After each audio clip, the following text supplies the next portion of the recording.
We were approached by Neil Applebaum, who was working with a company called Good Earth Energy, and he coordinated the project between us and them, at least in the early stages.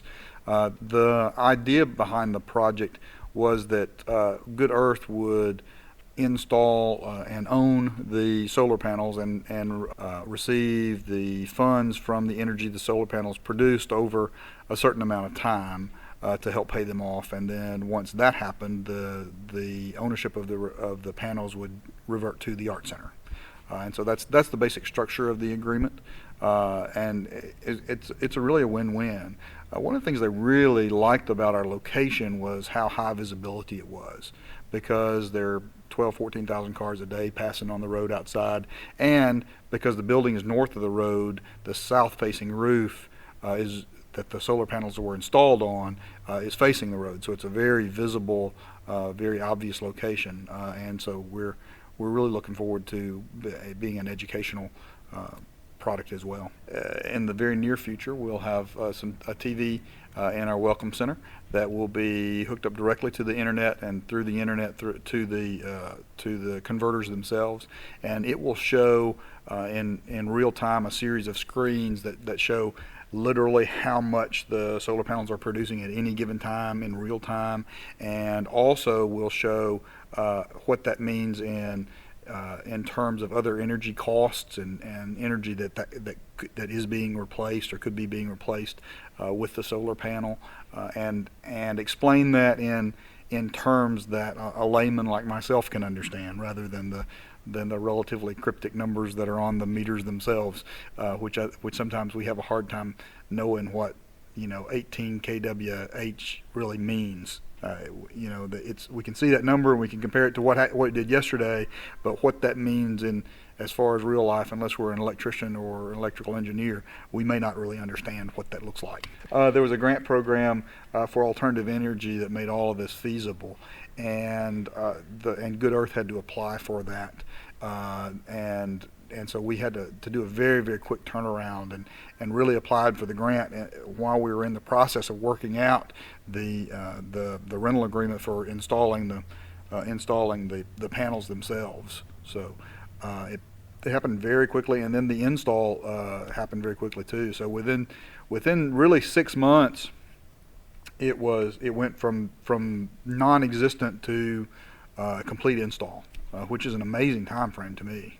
We're not dealing with the children just yet because the monitors aren't installed, and again because the information off of the meters themselves is pretty tough to understand.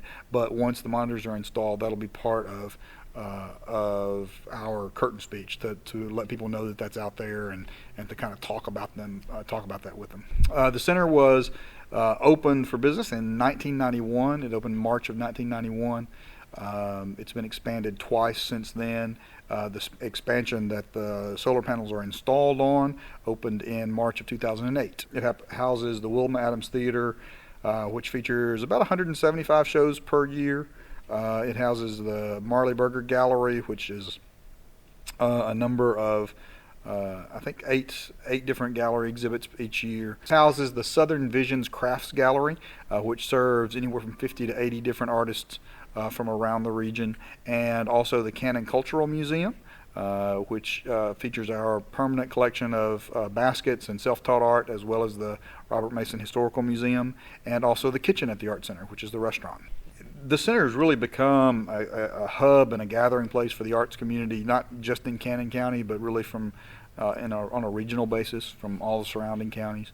We pull in artists and audience members from a pretty solid 100-mile radius, and part of what we like to accomplish is to really program to the cultural ideas of the community, in the cultural context of the community.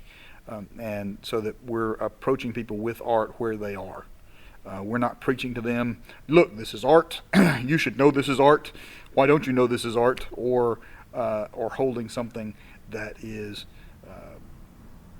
Shakespearean or from a different century, all of which are valid and artistic, but we also know that there's art in the quilt that their grandmother made for them, in the basket that they've had for generations, in the cedar bucket, or the chair that they've sat in.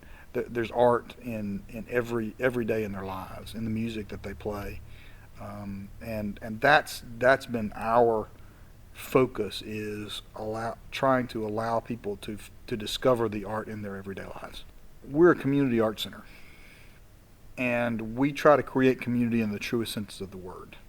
It may not just be a place, it may not follow political boundaries, but it's a group of people who believe in certain things and pull them together. Now, they may also, like any family or any discussion group, disagree about certain things, but we pull people together and we try to find common ground.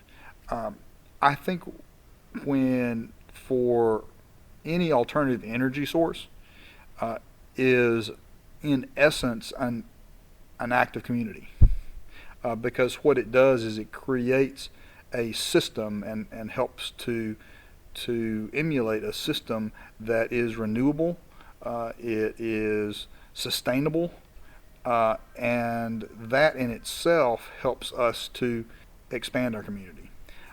We also think that one of the most important things in community is education. And so if we can help educate people on alternative power sources and the pluses and minuses of them, we don't want to look at it from a one-sided basis, but if we can help educate people to that, then that helps them to make more informed decisions down the road.